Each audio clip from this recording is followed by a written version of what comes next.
안녕하세요. 저는 이혼 후 엄마와 둘이 살고 있는 30대 여성입니다. 아빠가 돌아가시고 시어머니는 친정엄마 걱정부터 해주셨습니다. 난 혼자 잘 살 수 있으니까 혼자 된 사부인 챙기거라. 먼저 이렇게 말씀해 주시니 너무 감사했습니다. 하지만 시모는 제가 모르는 다른 속내가 있었는데요. 엄마 집을 팔아 빚을 갚으려는 시모였습니다.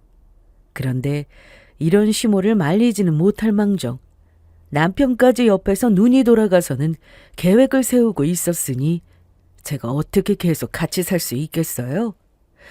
그래서 시댁을 풍비박산을 내고 이혼을 했는데 저에게 그동안 어떤 일들이 있었고 대체 어떤 사연인지 지금 바로 시작해 보겠습니다. 자기야, 지금 어디야? 아까 퇴근했다면서 왜 아직도 안 와? 어머님하고 같이 있어. 아무래도 좀 와봐야 할 것 같은데? 엄마가 또? 제가 남편과 결혼하고 2년이 막 지났을 때 아버님이 돌아가셨습니다. 너무 갑작스러운 일이라 저와 남편은 물론 어머님도 큰 충격을 받으셨죠. 시댁에 남편 말고 다른 자식이 있는 것도 아니라 혼자 되신 어머님이 걱정되어 자주 찾아갔습니다. 그런데 괜한 걱정이라는 생각에 들 정도로 시모는 정말 잘 지내셨는데요. 너네 뭐 이렇게 자주 와? 안 와도 돼. 나 혼자 밥도 잘 먹고 낮에는 친구들도 만나느라 바빠. 내 걱정은 말고 너네나 잘 지내. 어머님은 늘 이런 말씀을 하셨습니다. 표정도 정말 밝으셨고요.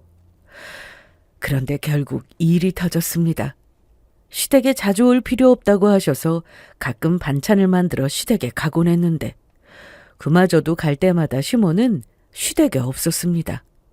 이때는 아버님이 돌아가시고 혼자가 되셨으니 적적하셔서 친구분들도 자주 만나고 하느라 바쁘시구나 생각했죠. 그런데 그게 아니었어요. 어머나 세상에, 이를 어쩌면 좋아. 내 돈 어떡해. 남편과 저는 시모의 전화를 받고 급히 시댁으로 갔는데 시모는 술이 잔뜩 취한 채 신세한탄을 하고 계셨습니다. 엄마, 무슨 일이에요? 마시지도 못하는 술을 왜 이렇게 많이 마셨는데요? 아우, 술 냄새. 우리 아들 왔어. 어머님, 저도 왔어요. 그래, 며느리도 왔구나. 그런데 앞으로는 여기 오지 마. 네? 여기 집 넘어갈 거야. 이제 내 집 아니라고. 그게 무슨 말이에요? 집이 넘어가다니요. 몰라, 그렇다고 하더라. 그러니까 오지 말라고. 나도 네 아빠 따라갈란다. 아유, 엄마 왜 이래 정말. 정신 좀 차려보라니까. 시모는 결국 제 앞에서 쓰러지셨고 남편은 급하게 시모를 모시고 병원으로 갔습니다. 나도 같이 가. 자기는 집에 가 있어. 나 혼자 금방 다녀올게. 너무 걱정하지 말고. 그래서 저는 시댁 바닥에 있던 술병들을 치우고 집에 와서 남편의 연락을 기다렸습니다. 여보세요? 어떻게 됐어? 병원에서 뭐라고 해? 다행히 괜찮대. 다행이다. 술병을 치우는데 소주병이 너무 많아서 놀랐어. 그걸 다 드셨으면 정말 큰일인데 병원에서는 괜찮대? 그런데 또 이런 일이 있으면 안 된다고 하네. 당연하지. 그걸 말이라고. 그날 이후 남편과 저는 일을 마치면 집이 아니라 시댁으로 향했습니다. 또 이날 혼자 술을 마시면 위험할 수 있었으니까요. 그리고 시모가 술에 취해 한 말인 줄 알았는데 집도 날린 게 맞았습니다. 아버님 돌아가시고 남겨주신 재산이 좀 있었는데 그 돈을 투자로 다 날린 거였어요. 돈만 날린 게 아니라 본전 생각에 집을 담보로 대출까지 받아서 또 투자를 했습니다. 그렇게 집까지 날리고 빈털터리가 된 시모는 결국 저희가 모시기로 했죠. 살 집이 없어서 모시기로 한 것도 있었지만 저나 남편은 시모의 건강이 걱정이 되었습니다. 전 재산을 다 잃었으니 또 술만 마시면서 무슨 일이 일어날지도 모른다는 생각에 남편과 저는 시모가 혹시나 잘못된 마음을 먹을까봐 걱정이 되어서 결정했습니다. 고마워. 그런 말씀 마시고 저희랑 같이 사시면서 병원도 꼬박꼬박 가셔야 하는 거 아시죠? 돈이야 잃으면 다시 벌면 되지만 건강은 한 번 잃으면 끝이라고요. 앞으로 절대 술은 입에도 대지 마세요. 그래, 알았어. 시모는 오래 살던 집을 두고 옷까지만 챙겨 나올 때 통곡하듯 우셨는데 보고만 있어도 마음이 아팠습니다. 그런데 시모와 같이 살기 시작하면서 좀 힘들었습니다. 평생 나무로 살다 결혼한 남편과도 오랜 세월 서로 맞춰가며 살아야 하는 게 당연했는데 시모와 함께 산다는 건 더욱 어려운 일이었습니다. 가끔 보며 지내던 때와는 달리 한 집에서 살다 보니 이런저런 갈등이 생기기 시작했죠. 그래도 넘겼던 건 혹시나 시모가 또 잘못된 선택을 할까봐 그게 걱정이 되었기 때문이었습니다. 퇴근하고 집에 오면 시모는 집에서 주무시고 계시거나 혹은 멍하니 TV만 보고 계셨는데요. 어머님, 저 왔어요. 좀 늦었죠? 왜 이제 와? 하도 기다려도 안 와서 혼자 저녁 먹었어. 잘하셨어요. 회사에 일이 좀 많아서 그거 끝내놓고 오느라 늦었어요. 그런데 뭐 드셨어요? 제가 반찬하고 국 해놓은 거 드셨어요? 그런데 그때 남편이 퇴근 후 들어왔고 시모는 내가 며느리 눈치가 보여가지고 밥 안 먹고 떡볶이 사 먹었다. 아침에 우리 준영이가 놓고 간 용돈으로 사 먹었어. 나 잘했지? 떡볶이요? 아니 집에 밥이 있는데 무슨 떡볶이예요? 이 집에 얹혀 사는 것도 눈치가 보이는데 무슨 밥이야. 저는 그런 적이 없었는데 생각해보니 시모 입장에서는 그럴 수도 있겠다 싶었습니다. 자기야, 엄마 말이야. 잠깐만, 나도 할 말 있어. 내가 정말 어머님한테 눈치 줬다고 생각하는 건 아니지? 알지, 안 그런 거. 그런데 엄마 입장에서 그래, 어머님 입장에서도 있겠지. 그런데 말이야, 그러면 대체 내가 어떻게 해야 할까? 난 하느라고 하는데? 시모는 빚이 많아 갈 곳도 없었고 하는 일도 따로 없으셔서 그 빚은 저와 남편이 고스란히 갚고 있었습니다. 그래도 불만은 없었어요. 시모가 술에 잔뜩 취한 채 정신을 못 차렸던 그 모습이 아주 생생하게 남아있었기에 또 그런 일이 생기면 안 된다는 생각에 돈보다는 무조건 시모의 건강이 우선이었으니까요. 저희 집에서 지내시는 동안 시모에게 또 그런 일이 생기면 안 됐기에 저는 더 애썼습니다. 다행히 남편은 그런 저를 알아줬고요. 하지만 시모와 같이 사는 내내 솔직히 힘들었습니다. 이때만 생각하면 지금도 눈물이 나는데요. 퇴근하고 집에 오면 시모는 저에게 신경질을 내기 바빴습니다. 너 왜 내 이불만 안 빨았어? 네? 내 이불에서만 냄새가 나잖아. 안방에 가보니까 니네 쓰는 이불에서는 향기가 나더라. 어머님 이불 며칠 전에 세탁한 거 아시잖아요. 몰라! 한 것도 안 했다고 하거나 안 한 걸 했다고 우기는 날이 많았습니다. 회사에서 일하고 있을 때면 시모는 진짜로 우는 건지 우는 척 하는 건지 훌쩍이면서 아버님이 보고 싶다고 하셨고 이렇게 살아서 뭐하냐는 말도 참 많이 하셨습니다. 이대로 시모와 계속 같이 사는 게 맞는 걸까 싶은 생각이 들 때마다 꼭 저렇게 한 번씩 사람 정신을 쏙 빼놓으시니 그때마다 시모도 힘드니까 그러겠지 생각하고 넘어가게 된 거였습니다. 뭘 사 먹으면 사 먹는다고 난리. 사온 거 드리면 너나 먹지 나는 왜 주냐? 나 그런 사람 아니야. 아들 며느리 음식 뺏어 먹는 사람 아니다. 그러다 또 저희만 먹고 있으면 저는 위아래도 없는 며느리가 되어야만 했습니다. 그냥 시모가 하는 행동을 보고 있으면 매사에 제가 싫은 분인가 싶은 생각이 절로 들 정도였습니다. 남편도 옆에서 지켜봤으니 제가 힘들어하는 걸 당연히 알고 있었는데요. 어느 날 저에게 이러더군요. 아니, 그럼 치매라는 말이야?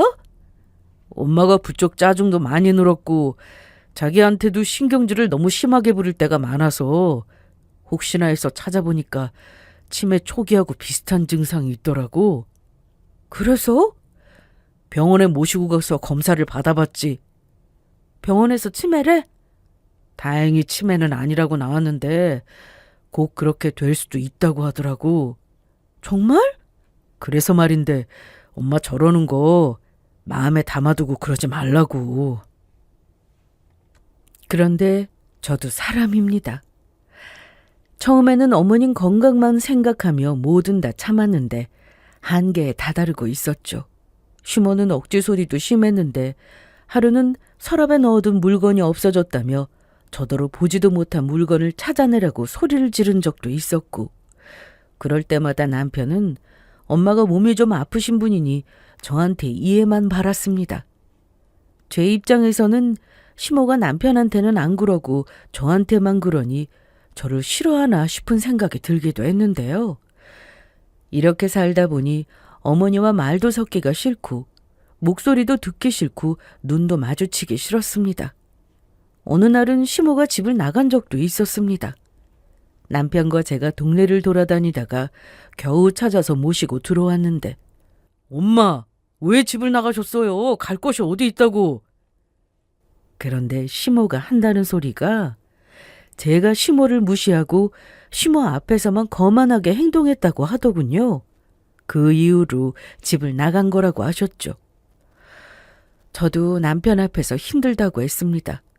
그럴 때면 엄마 이러는 게 한두 번도 아니고 자기가 이해해.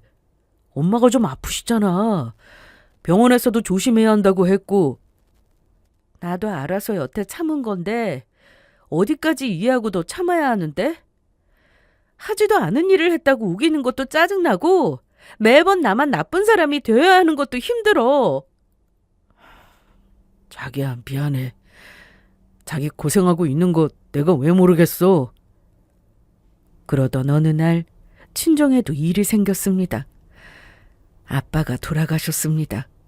평소 지병이 있으신 것도 아니고 건강하셨던 분이라 저나 엄마는 그 충격이 정말 컸습니다.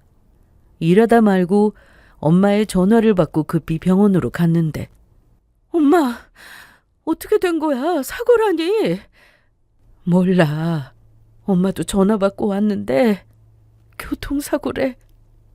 아빠 일단 수술부터 무사히 잘 끝나길 기다려보자.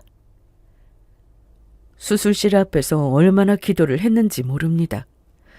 세상에 아빠 같은 사람은 없다고 생각하며 살았을 정도로 아빠는 정말 저에게도 최고의 아빠셨고 엄마를 제일 위해주는 그런 분이셨거든요.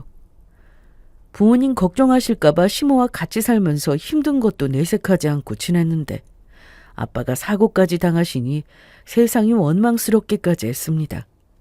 대체 제가 뭘 그렇게 잘못했다고 힘든 일만 계속 생기나 싶어서요. 아빠는 긴 시간 동안 수술을 받으셨고 바로 중환자실로 옮겼습니다. 병원에서도 언제 깨어날지는 장담할 수 없다고 했고 지켜보자고만 했습니다. 이때는 시모보다 충격에 쓰러질 것 같은 친정엄마가 더 걱정이었습니다. 중환자실에는 엄마도 저도 들어갈 수 없었고 병원에 가도 언제나 면회가 되는 건 아니었습니다. 그러니 저는 퇴근하면 친정으로 가서 엄마를 챙겼습니다. 자꾸 뭐하러 와? 일하고 와서 힘들 텐데 집에 가서 쉬지. 엄마 또 저녁 안 먹었지? 알아서 먹을게. 뭘 알아서 먹는다고 그래. 나도 안 먹었으니까 같이 먹자. 원래 밥은 혼자 먹으면 맛이 없거든. 아, 얼른. 집에 시모가 혼자 있는 것도 아니고 남편이 있었으니 저는 엄마만 신경 썼는데 사실 집에 가기 싫기도 했습니다. 병원에 가보면 아빠는 여전히 차도가 없으셨고 오히려 점점 더 나빠지고 있었는데요. 어느 날 병원에서 절망적인 이야기를 했습니다. 가족과 친지분들에게 연락해서 병원으로 오라고 하길래 무슨 소린가 했는데요. 아빠의 마지막이 다가오고 있다는 거였습니다. 인사할 곳도 없었습니다. 아빠는 여전히 의식이 없으셨거든요. 그래도 친척분들은 물론 시모와 남편까지 모두 병원에 왔고 며칠 뒤 아빠가 돌아가셨습니다. 엄마는 장례를 치르는 기간 동안 몇 번이나 실신을 하실 정도로 이미 기력이 떨어진 상태였고 하도 우셔서 눈은 부어 있었습니다. 그리고 장례가 끝나고 저는 한동안 친정에서 지냈습니다. 성은아, 장모님 챙겨드려.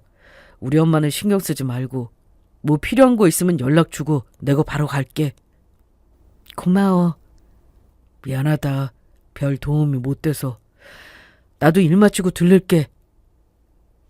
혼자 되신 엄마가 걱정이었던 저는 퇴근하고 친정에 자주 갔고 왔다 갔다 힘들다며 남편은 아예 친정에서 한동안 지내라고 했습니다.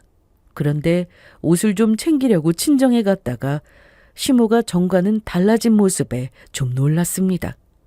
그렇게 저만 보면 짜증을 내고 억지를 부리던 분이었는데. 성은이 왔어? 네. 어머니는 좀 어떠셔? 내가 한번 가봐야지 하는데 그게 쉽지 않네. 내가 간다고 뭐 도움이 되는 것도 아니라. 많이 좋아지셨어요. 살이 많이 빠졌네. 힘들지? 저녁은 먹었어?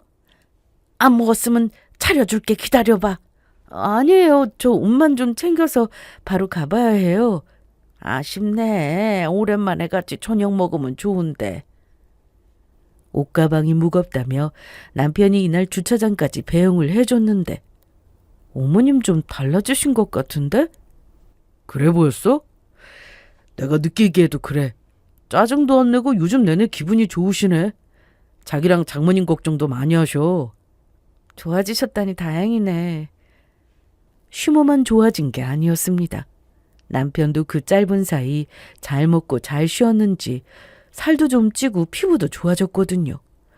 시모 때문에 남편도 그간 마음고생이 이만저만이 아니었는데 역시 사람은 마음이 편해야 하는구나 다시 한번 느꼈습니다. 그런데 저는 친정에서 좀 더 지내고 싶었는데 엄마가 자꾸만 집에 가라고 하셨습니다.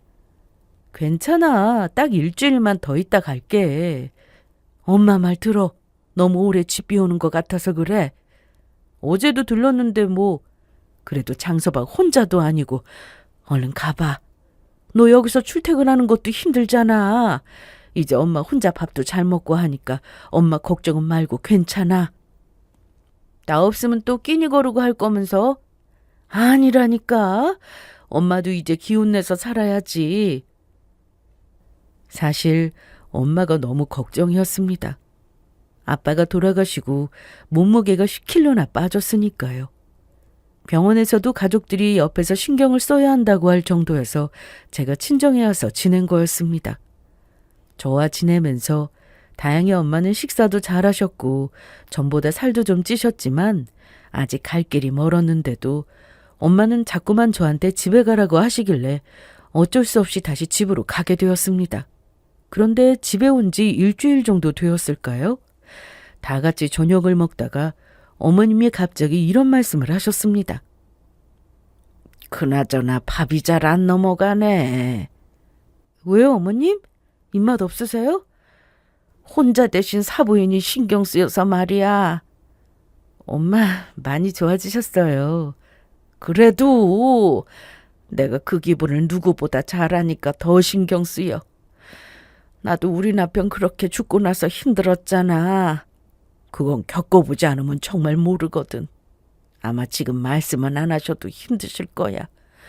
누군가 옆에 있어줘야 한다고. 저도 알고 있었습니다. 아버님이 돌아가시고 어머님이 그간 얼마나 힘들어했는지 제 눈으로 직접 봤으니까요. 엄마도 그렇게 되실까 걱정이었습니다. 그런데 시모가 먼저 이렇게 말해주더라고요. 엄마를 모시고 살라고요. 난 혼자서 잘 살 수 있으니 혼자 된 사부인 챙기거라. 네? 너희랑 살면서 나 많이 좋아졌다고. 나 달라진 거 모르겠어?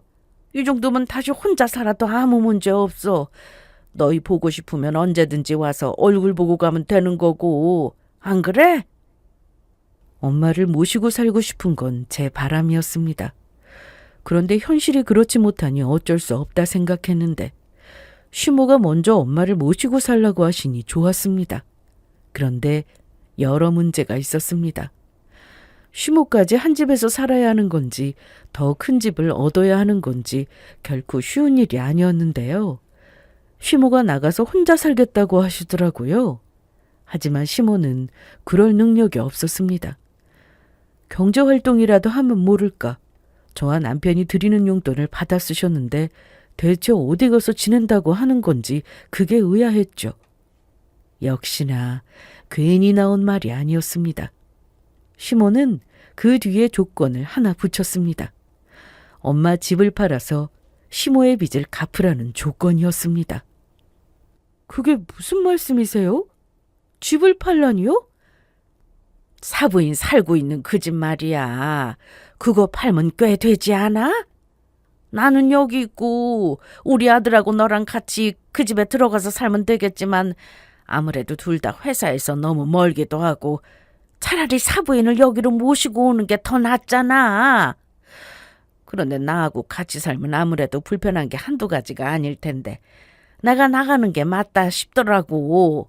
그러면 내가 살 집이 필요한데 생각해보니 그 집 팔면 빚도 해결되고 남은 걸로 나 혼자 살 집 정도는 마련할 수 있을 것 같으니 이게 최선인 것 같아서 하는 말이야. 빚도 해결되고 내 거처도 해결되는 거잖아. 빚이 없어지면 너네 매달 나가는 돈도 줄어들고 나 살 집 생기면 뭐든 해서 내 밥벌이는 내 할 테니 용돈 바라지 않고 살게. 어떠니? 너무 황당하고 어이없는 조건이라 아무 말도 못하고 있었더니 남편은 제 눈치를 보고는 엄마, 일단은 좀 더 생각해보자. 집을 파는 게 쉬운 일도 아니고. 그런가? 일단 밥부터 먹자. 얼른 먹어, 성은아. 이날 저녁 남편은 방에서 조용히 이런 말을 했습니다. 엄마 혼자 생각이니까 너무 신경 쓰지 마. 그리고 생각해보면 방법이 저것밖에 없기도 하잖아. 뭐? 아무리 그래도 친척집 팔아서 빚 갚자는 말을 저렇게 쉽게 하실 수 있어? 그건 아니지. 왜 나한테 화내고 그래? 엄마 생각이라고 했잖아. 난 뭐라고 안 했다고. 말도 안 되는 얘기라 생각해버렸습니다. 그래도 남편이 중간에서 시모가 말도 안 되는 얘기를 하실 때면 알아서 그러지 마시라고 하고 온전한 제 편이라 생각이 들게 행동해 주니 그나마 버티고 있었는데요. 얼마 뒤 남편도 시모와 똑같다는 사실에 시댁을 풍비박산 내주고 말았습니다. 친정에서 한동안 지내다 왔기 때문에 평일엔 집에 와서 집안일도 하고 시모와 남편을 챙겼고 주말에 하루 정도는 친정에서 지냈습니다. 그런데 어느 날 남편이 연락도 없이 친정으로 왔더라고요. 뭐하러 왔어? 내일 출근이라 오늘 저녁에 갈 건데? 자기랑 같이 가려고. 그리고 장모님 좋아하시는 게장 사왔어. 뭐야? 장모님 저 왔어요. 장서방 왔어요. 주말인데 집에서 쉬지 않고. 매일 잘 쉬고 있는데요. 장모님 입맛 없으시다고 해서 게장 사왔어요. 여기 게장 좋아하시잖아요. 그 먼 데까지 가서 사왔어? 뭐 어렵나요? 장모님 입맛 돌아오게 하려면 뭔들 못 사오겠어요? 그런데 이날 남편이 찾아온 이유는 따로 있었습니다. 남편은 다 같이 식사 후 졸리다며 1시간만 잔다고 하길래 작은 방에 이불을 펴줬고 그렇게 잠이 들었는데 엄마도 한숨 주무신다며 방으로 들어가셨고 집이 조용했습니다. 저도 잘까 했는데 잠이 안 와서 핸드폰을 좀 해야겠다 싶더라고요. 그런데 핸드폰이 보이지 않아서 남편 핸드폰으로 제 핸드폰에 전화를 걸어봐야겠다 싶어 남편 외투에 있던 남편 핸드폰을 꺼냈습니다. 그런데 진동도 아니고 무음으로 되어 있더라고요. 그럴 수도 있겠다 싶었는데 순간 느낌이 이상해서 문자를 한번 들여다봤습니다. 가장 최근 메시지는 카드 승인 문자였는데 노래방으로 결제된 금액이 눈에 들어왔습니다. 액수가 생각보다 컸거든요. 친구시 여럿이 가서 노래를 불렀다 해도 이 정도 금액이 나올 수 있을까 싶을 정도였습니다. 아무리 생각해도 술이나 도우미가 나오는 노래방이라는 생각이 들더라고요. 그때부터 심장이 마구 뛰기 시작한 저는 남편의 외투를 뒤졌습니다. 남편은 평소 카드 결제를 하고 나면 꼭 영수증을 챙겼습니다. 요즘은 일부러 버려달라는 사람들도 많은데 굳이 챙기는 남편을 보고 잔소리도 해봤지만 소용이 없더라고요. 어차피 카드 어플에 내역 주는데 뭐하러 받아. 난 이게 편하더라고. 그냥 습관이야. 그래서 그냥 뒀더니 남편의 지갑은 물론 주머니에는 늘 영수증이 들어있을 정도였습니다. 그러니 이번에도 뒤져보면 뭔가 나오지 않을까 싶어서 외투 안주머니까지 싹 다 뒤지고 자고 있는 남편의 바지 주머니도 찾아봤습니다. 혹시나 깨면 어쩌나 싶었는데 코까지 골며 자고 있어서 건드려도 일어나지 않아 다행이었죠. 그런데 주머니에서 해당 영수증을 찾았습니다. 바로 전날인 토요일에도 노래방을 갔더라고요. 해당 영수증에는 노래방 이름과 전화번호 그리고 주소까지 나와 있었는데 사진으로 일단 찍어놓고 꺼내놓은 영수증은 다시 옷 주머니에 넣어두었습니다. 사실 제가 열받은 건 이것뿐만이 아니었습니다. 더 참기 힘들었던 건 시모와 남편이 주고받은 문자였죠. 시모가 이상한 말이나 행동을 할 때마다 남편은 늘 제 편인 듯 나서줬지만 알고 보니 그동안 있었던 모든 일들은 두 사람이 치밀하게 짠 행동들이었습니다.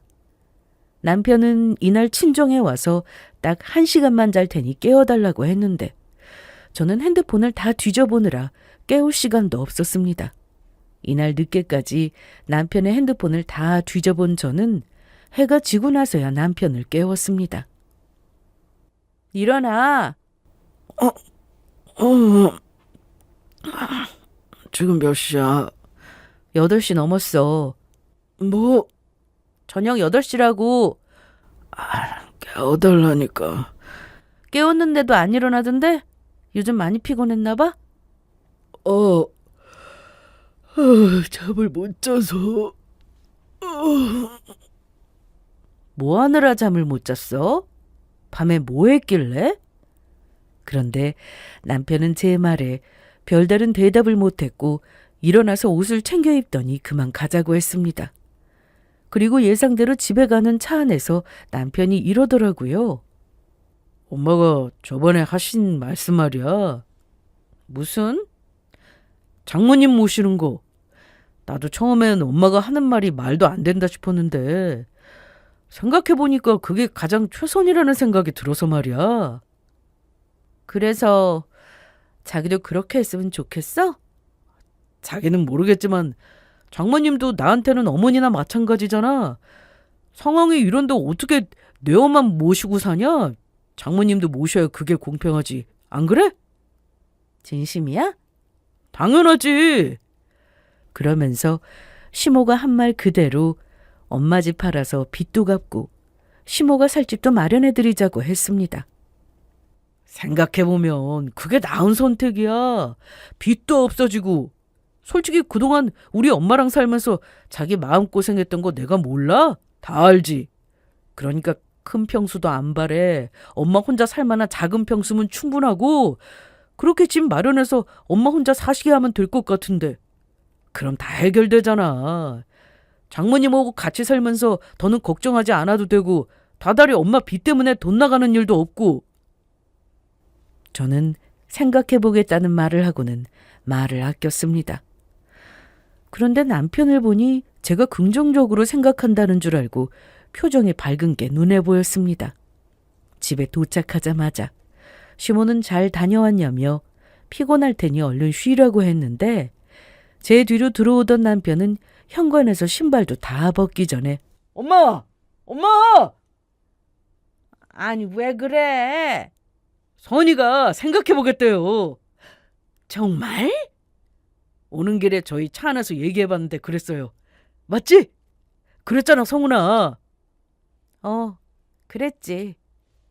시모나 남편은 아주 신난 표정이었습니다. 남편은 이날 자기 전까지 제 옆에서 계속 집 얘기를 했습니다. 요즘 집 내놓으면 잘 팔리나 모르겠네. 이왕 이렇게 하기로 한 거 좀 미리 부동산에 내놓으면 어때? 내 집도 아닌데? 그렇긴 한데 여러 사람 생각해서 빨리 결심해 주셨으면 좋겠네. 아니 그런데 엄마 혼자 사시려면 몇 평이 적당하려나? 그래도 명절에 우리 엄마한테 찾아가서 인사도 하고 그러려면 아니다. 나중에 애라도 생기면 애들 데리고 가야 하니까 그래도 너무 좁은 집은 좀 아니지? 최소 2개는 되어야 할 것 같은데. 어때? 자기 말도 맞는 것 같네. 그럼 방 2개짜리로 알아보면 되는 거지? 자기가 알아서 해. 저는 따로 할 일이 있었습니다. 바로 노래방에 가보는 거였는데요. 다음날 일찍 일을 마치고 영수증에 나온 주소대로 찾아가 봤습니다. 안녕하세요? 어쩌죠? 지금 방이 없는데? 네? 빈 방이 없다고요. 손님들로 다 찼으니까 다음에 오세요. 뭘 물어볼 틈도 없어 보였습니다. 나이가 좀 있는 여자분이었고 왔다 갔다 바쁘더라고요. 그렇게 쫓겨나던 노래방에서 나온 저는 따로 알아봐야 했습니다.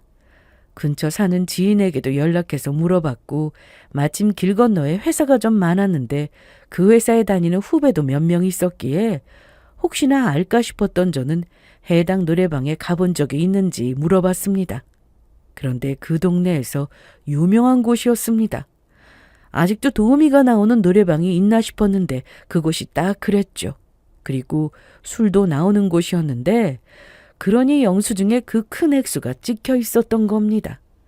카드 승인 내역 문자를 쭉 살펴봤을 때 남편은 그동안 해당 노래방에 정말 많이 갔습니다. 특히 더 충격적이었던 건 아빠가 돌아가시고 제가 엄마가 걱정되어 친정에서 지내는 동안 남편은 노래방에 출근 도장을 찍고 있었던 거였어요.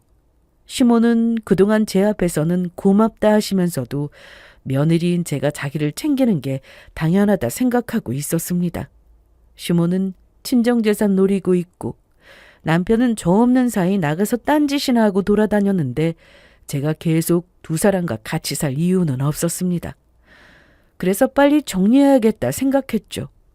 그날 이후 남편의 핸드폰을 몇 번 더 확인했고 어느 정도 정리가 되자 일부러 시모와 남편이 다 들리게 안방문을 활짝 열어놓고 엄마와 통화를 했습니다. 엄마, 부동산에서는 요즘 시세가 어떻다고 그래? 아, 그래. 그럼 지금 파는 게 낫겠네. 벌써 부동산에 내놨다고? 그렇게 서두를 필요는 없었는데. 하긴 빨리 처분해야 다 해결되는 거니까.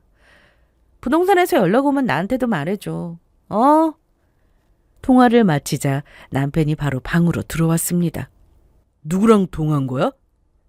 거실에서 다 들렸을 텐데 일부러 못 들은 척 제 앞에서 연기를 하더라고요. 그래서 사실대로 다 말해줬습니다. 엄마, 장모님하고 무슨 통화를 한 건데? 아니, 통화가 좀 긴 것 같아서 무슨 얘기했나 싶어서. 엄마가 부동산에 집 내놨대. 정말? 벌써? 나도 너무 서두르는 거 아닌가 싶어서 급하게 하지 말라고 했는데 엄마가 빨리 처분하는 게 다 좋은 거라고 하셔서. 아, 진짜 장모님 추진력 하나는 알아줘야 해. 내 보기엔 그 집은 내놓으면 바로 팔릴 집인데. 자기가 그걸 어떻게 알아? 딱 보면 알지. 그 집 깨끗하고 무엇보다 브랜드잖아. 하긴 그런데 엄마가 집 내놨다는데 뭐가 그렇게 좋아? 아니 뭐 좋다기보다 나도 내내 신경 쓰고 있었는데 이제 곧 해결된다고 하니까 좋아서 그러지. 자기도 신경 쓰고 있었어? 당연하지. 암튼 그럼 나는 엄마 살 집 알아보면 되는 거지? 그건 자기가 알아서 해야지. 당연하지. 자기 신경 쓰지 않게 내가 정말 잘 알아볼게. 고마워. 뭐가 고맙다는 건지는 모르겠지만 암튼 제가 엄마와 통화한 내용을 가지고 아주 단단히 오해하고 있는 듯 보였습니다. 그런데 남편은 대체 뭔 생각인지 한동안 시모와 부동산을 바쁘게 다니다가 드디어 시모가 살 집을 계약했다고 했습니다. 계약했다고? 집이 너무 괜찮아서 놓치면 아까울 것 같더라고. 엄마도 마음에 든다고 하시고. 계약금까지 냈다는 말이야? 당연하지. 계약금은 엄마가 냈어. 돈이 어디서 나서? 엄마가 집을 받는 건데 계약금 정도는 직접 내는 게 예의라고 하셔서 따로 마련하셨대. 그 돈은 신경 쓰지 않아도 돼. 그래서 남편의 말대로 저는 신경 쓰지 않기로 했습니다. 그리고 얼마 뒤 엄마가 부동산에 내놓은 집이 팔렸다는 연락을 받았습니다. 엄마와 통화를 할 때 바로 옆에 남편이 있었는데 전화를 끊자마자 남편이 신이 난 목소리로 말했습니다. 장모님 집 팔렸대? 응, 거봐, 내가 내놓으면 바로 팔린다고 했잖아. 그러게. 남편은 혼잣말로 잔금을 빨리 치를 수 있게 됐다며 좋아했는데 제 귀에도 다 들렸지만 무시했습니다. 저는 며칠 동안 퇴근 후 친정으로 갔습니다. 남편은 그게 집 처분 때문인 줄 알고 있었는데요. 엄마 대신 제가 신경을 써야 하나 보다 생각하는 듯 했습니다. 그리고 드디어 그날이 되었습니다. 시모와 남편이 풍비박산 나는 그날이요. 제가 친정에 갔다가 집에 오자 남편은 저를 쫓아다니며 어떻게 됐냐고 물었는데요. 자기야, 정리는 잘하고 왔어? 무슨 정리? 집 말이야. 아, 응. 잘 끝났어. 돈도 잘 받았고. 벌써 돈도 다 받았어? 아, 맞다. 자기한테 줄 거 있는데. 장모님이 벌써 챙겨주셨구나. 그런데 얼만 줄 알고 주셨어? 자기가 얘기했어? 엄마가 계약한 집 얼만지? 저는 가방 안에서 서류 봉투 하나를 꺼냈고 남편에게 건네줬습니다. 이게 뭐야? 봉투가 너무 얇은데 이 안에 돈이 들었단 말이야? 혹시 수표? 무슨 소리 하는 거야? 남편은 바로 봉투 안에 손을 넣었고 들어있던 종이를 꺼내자 화들짝 놀랐습니다. 이게 뭐야? 이혼 신청서? 내가 써야 할 곳은 다 작성했으니까 나머지 채워. 아니, 이혼이란 이게 대체 무슨 말이냐고. 너라면 살겠니? 시어머니라는 사람은 친정엄마 재산 노리고 있고 남편이라는 놈은 나가서 딴짓이나 하고 있는데? 야, 무슨 소린지 알아듣게 말해. 네가 분명히 엄마 집 해준다고 그랬잖아. 그리고 내가 무슨 딴짓을 했는데. 내가 언제 그랬어? 어머님 집 해준다고 내 입으로 그랬다고? 난 그런 적 없는데? 장모님 집 내놨다고 빨리 처분해야 다 해결되는 거라고 했잖아. 아, 그건 엄마가 전세 준 다른 아파트 말하는 거였는데? 뭐? 다른 아파트? 엄마에게는 아파트가 한 채 더 있었는데 이건 남편도 모르고 있었습니다. 그 아파트는 전세를 줬는데 전세로 살던 사람들이 하도 속을 썩여서 처분하는 게 속 편하겠다 싶어서 부동산에 내놨던 거였죠. 그런데 그걸 자기 멋대로 오해하고 들은 사람은 바로 남편이었습니다. 그럼 장모님이 지금 사시는 그 집을 팔았다는 게 아니었어? 그 집을 왜 팔아? 엄마가 살 집인데. 아, 그리고 네가 나가서 딴짓했다는 걸 굳이 내 입으로 들어야겠다면 말해주지 뭐. 저는 남편 앞에서 해당 영수증 사진을 보여줬습니다. 이게 뭐야? 이게 뭔데?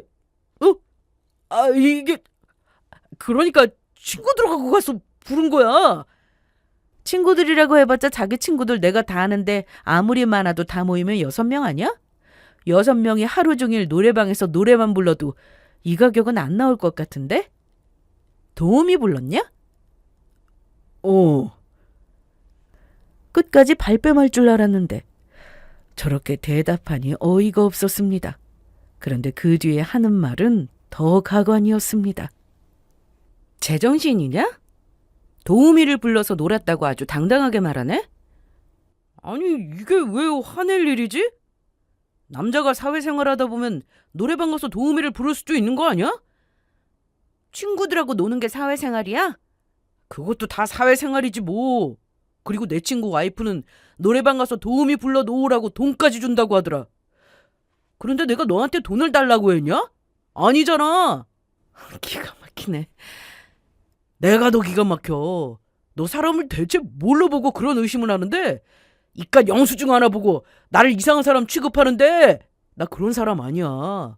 도우미가 뭐냐? 말 그대로 노래 잘 부를 수 있게 도와주는 사람 아니야? 난 순수하게 대화만 나누고 손도 안 잡고 노래만 불렀다고. 너한테 이런 의심받는 거 억울하고 불쾌해. 여기서 남편이 하는 얘기를 더 들어봤는데 정말 어이가 없더군요. 도우미가 들어와 노래를 잘 부를 수 있게 도와줬다고 하는데 이걸 말이라고 하는 건가 싶었습니다. 그럼 노래방 도우미가 뒤에서 코러스라도 넣어줬다 이거냐? 친구들하고 노래 불러서 점수 제일 못 나오는 사람이 노래방비 계산하기로 해서 부른 거야. 얼마나 노래를 못 부르는 음치길래 도우미까지 불러? 그리고 노래방 가서 재미로 노래를 하지. 도우미 불러서 코러스 넣어달라고 했다는 말은 내가 태어나서 처음 듣는다. 그걸 말이라고 하고 있냐? 아이 진짜야. 진짜라고. 나랑 같이 그 노래방 갈래? 가서 확인할래? 아니, 굳이 확인할 필요가 없을 것 같아. 법정에서 만날 테니까. 뭐? 내일 모레면 도착하겠네. 뭐가? 상간녀 소장이라고 내가 보냈는데 그거 받으면 재판 시작될 거거든. 뭔 소리야? 네가 손도 안 잡고 노래만 불렀다고 한 그 도우미 말이야. 내가 친정에서 엄마 챙기는 동안 거의 매일 만났던데 법정에서 거짓말하면 어떻게 되는지 알지?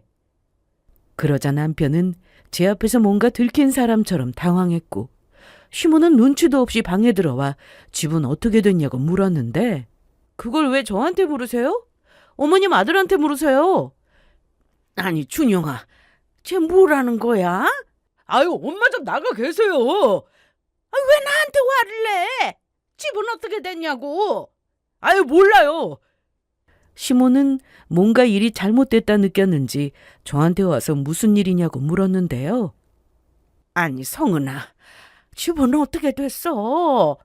둘 다 왜 말이 없냐고. 알아서 하세요. 알아서 하라는 게 무슨 말이야. 너만 믿고 계약금까지 보냈는데. 그동안 재미있으셨죠?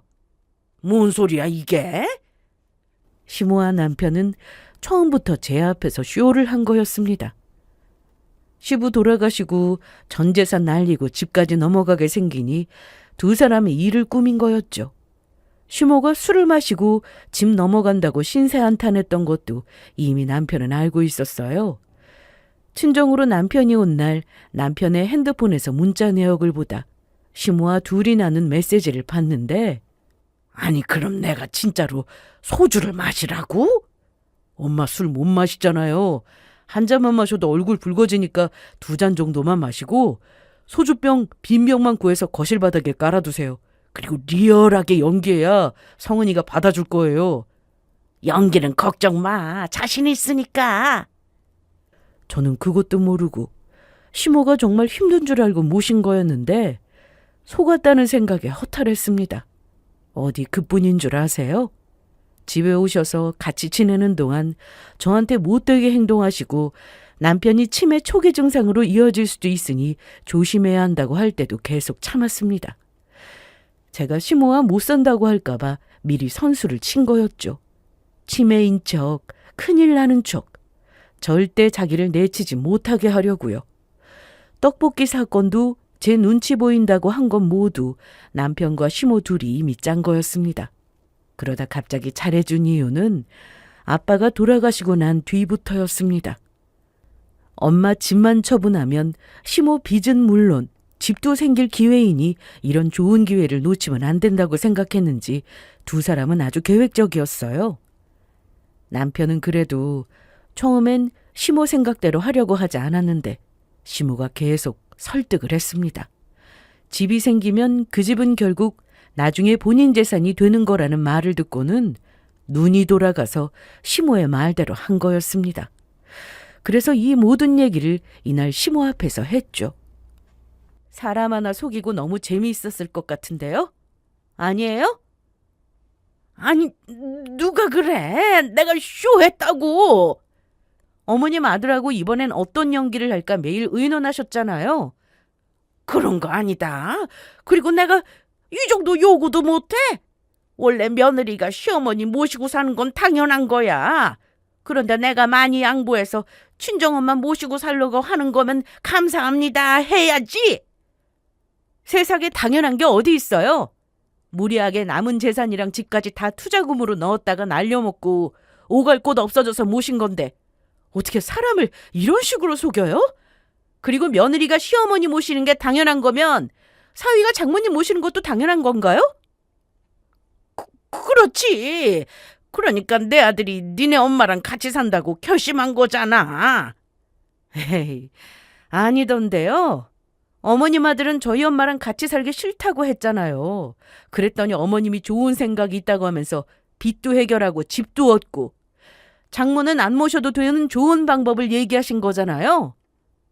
그러니까 한마디로 남편은 노래방에 가는 재미에 빠져서 자기 엄마와 둘이 살면서 하고 싶은 거 하며 살고 싶어 했습니다. 그래서 친정엄마 집 팔아 그 돈으로 시모빚 해결하고 집을 새로 얻으면 이런저런 핑계로 시모는 집으로 가서 지낼 생각을 하고 있었던 거였죠. 저는 집에서 엄마 모시고 와서 함께 살고요. 이날 저는 남편에게 다시 한번 이혼 통보를 했습니다. 그날 이후 남편은 상황이 잘못되고 있다는 것을 인지했는지 성은아, 나 정말 노래방 가서 노래 부를 때만 만난 게 전부야. 진짜야. 네가 생각하는 그런 거 없었어. 아주 건전하게 만난 거라니까? 그건 나중에 법으로 확인하면 되는 거지. 남편은 끝까지 이상한 만남은 아니라고 했으나 얼마 못 가 들통날 거짓말이었습니다. 제가 상간녀 소장까지 보낸 건 증거가 있었기 때문이었어요. 남편과 그 노래방 도우미는 노래방 말고도 사적으로 따로 만났었고 그 증거는 남편 핸드폰에 다 있었습니다. 거기다 둘이 찍은 사진만 봐도 그냥 보통 사이가 아니라는 건 누가 봐도 알 수 있을 정도였죠. 제 눈엔 더러운 불륜일 뿐이었습니다. 나중에는 그 노래방 도우미가 저를 찾아와서는 그저 손님 관리를 한 것뿐이라고 주장했지만 이 또한 법정에서 받아들여지지 않았습니다. 유책 배우자라도 이혼할 땐 재산 분할을 해야 했는데요. 남편이 가져갈 비율은 그렇게 많지 않았습니다. 특히 그 돈으로 시모와 남편이 둘이 살 집을 마련하려면 평수를 좁혀야 했고 아파트는 꿈도 꾸지 못했죠. 저는 소송 중에 살던 집을 부동산에 내놨고 짐을 챙겨 친정으로 갔습니다. 당연히 남편은 잘못했다면서 없던 일로 하자며 찾아왔는데요. 내가 잘못했다, 성은아. 이번만 용서해주면 절대 딴짓 안 하고 성실하게 너만 보고 살게.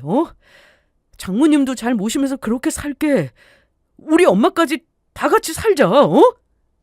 왜 맘에도 없는 소리를 하고 그래? 이제부터 하고 싶은 대로 하고 살아. 어머님하고 둘이 살길 원했잖아. 소원대로 됐는데 왜 그래? 앞으로 성실하게 월급 받으면 빚 잘 갚고 또 돈 있으면 그 돈으로 노래방 가서 그 여자도 만나고 그렇게 살아. 내 눈치 안 보고 살아도 되니 잘된 일 아니야? 아니야. 내가 원하는 건 그런 인생이 아니야. 내가 잘못했다고. 나도 너 같은 놈이랑 사는 건 내가 원하는 인생이 아니어서 그만 꺼져줄래? 내 인생에서 꺼지라고! 몇 달 뒤 소송은 마무리가 되고 집도 팔렸습니다. 저는 남편과 그 노래방 도우미에게 위자료를 받게 되었고 태어나서 판결문이라는 것도 처음 받아보게 되었습니다. 살다 보니 별일이 다 있구나 싶었죠. 전 남편은 어떻게 됐냐고요? 예상대로 불행한 인생을 살게 됐습니다. 가진 돈으로 작은 월세집을 얻게 됐다고 들었는데 월세 내는 거랑 빚 갚고 사는 것만 해도 빠듯하다고 하더라고요. 그리고 우연히 전시모를 보게 되었는데요. 엄마와 주말 저녁에 외식을 하고 싶어서 고깃집에 갔다가 서빙하는 전시모를 만났습니다. 당연히 저와 엄마를 알아보고는 놀라서 식당 밖으로 뛰어나갔는데 밖에서 식당 사장한테 혼나는 소리가 다 들렸습니다. 아니 아줌마, 지금 바쁜 거 알면서 뭐 하는 거야? 저기 죄송해요. 잠깐 바람. 무슨 바람? 일하기 싫으면 나가요. 여기 일할 사람 많으니까. 저번에는 말도 없이 안 나왔던 거 봐줬는데 이번엔 서빙하다 말고 뛰쳐나가면 나더러 어디까지 봐주라는 얘기예요? 계속 이런 식으로 일할 거예요? 사정 급하다고 해서 일하게 해줬더니 죄송합니다. 결국 이날 전시모가 반찬도 가져다 주고 고기도 구워줬습니다. 그렇게 식사를 다 마치고 나가는데 한쪽 구석에 쪼그리고 앉아 한숨을 쉬는 전시모를 볼 수 있었습니다. 그 모습만 봐도 얼마나 힘들게 사는지 다 보이더군요. 저와 엄마는 그날 이후 그 식당은 가지 않았습니다. 다시는 보고 싶지 않은 사람이라서요. 그리고 연락처도 다 차단해서 더는 전 남편에게 연락이 오지 않았고 현재 엄마와 저는 아주 잘 지내고 있답니다. 아빠가 보고 싶어서 매일 울던 엄마는 이제 눈물보다는 아빠 사진을 보고 웃기도 하시고 예전 모습을 많이 되찾으셨죠. 저 역시 이혼하고 훨씬 더 행복해졌는데요. 욕심내지 않고 딱 이만큼만 엄마와 이렇게 살고 싶은 게 제 바람입니다. 살아보니 평범하게 사는 게 가장 어렵더라고요. 조금 욕심을 내보자면 엄마와 저 모두 아프지 않고 건강하게 사는 것, 그것뿐입니다. 이런 제 바람이 이루어지길 바라며 제 사연은 여기서 마칠게요. 제 얘기를 끝까지 들어주셔서 감사합니다.